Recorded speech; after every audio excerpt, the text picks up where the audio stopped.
बेटियां आज भी सोना को बहुत याद करते थे। उसी रात उन लोगों को सोना के अपने आसपास होने का एहसास होने लगा।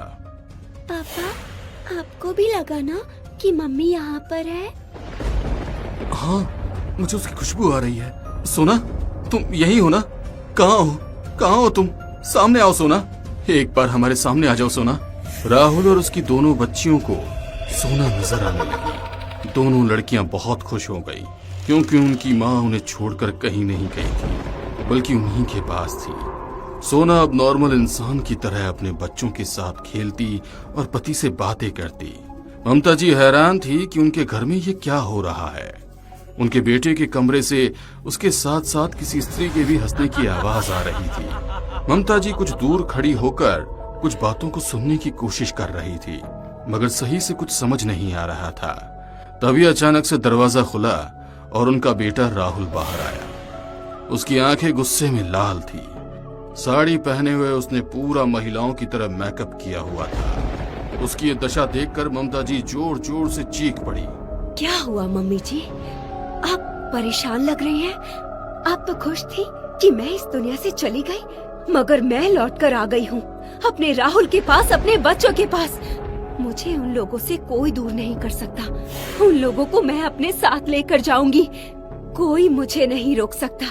ममता नाम है ना आपका, मगर आपके अंदर ममता नाम की कोई चीज नहीं है।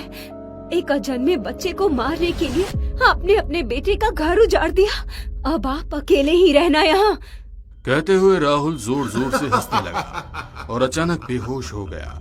जब उसे होश आया तो खुद को देखकर शर्मिंदा हो गया। माँ, ये सब क्या है? और ये मैंने साड़ी क्यों पहन रखी है?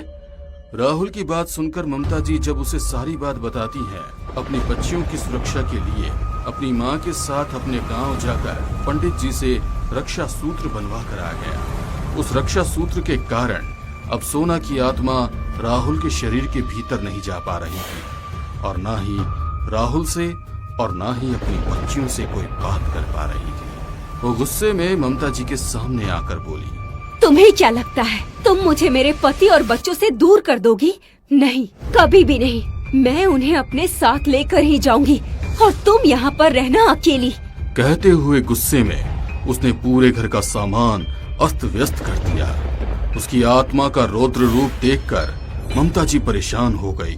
अगले दिन सोना की आत्मा अपने बच्चों के सामने खड़ी थी। बच्चे अपनी माँ को देखकर बहुत खुश हुए।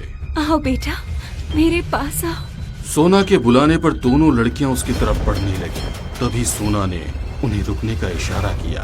बेटा, तुम्हारे हाथ में जो धागा बंधा है, इसे खोलकर मेरे पास आओ। राहुल, तुम भी मेरे पास आओ। देखो, हमारी तीसरी बेटी तुम्हें बुला रही है। देखो, आओ आओ अपनी बहन के पास आओ बेटा। राहुल और उसके दोनों बच्चे सम्मोहित होकर सोना की तरफ देख रहे थे। सोना की गोद में एक छोटी सी बच्ची थी जो मुस्कुराकर लोगों को अपने करीब बुला रही थी। तीनों ने सम्मोहित होकर अपने हाथ का धागा खोल दिया। ममता जी के मना करने के बावजूद वो सब लोग सोना की तरफ बढ़ने लगे। जैसे ही राहुल ने सोना की गोद में से बच्ची को लिया, एक तेज बवंडर आया और तीनों उस बवंडर के अंदर घूम रहे थे। जैसे ही वो बवंडर शांत हुआ, तीनों की लाश जमीन पर पड़ी थी। सोना अपने साथ अपने पूरे परिवार को ले जा चुकी थी। ममता जी के पास पछताने के अलावा कुछ भी नहीं बचा था। पोते की चाह में उनका घर उजड़ चुका था।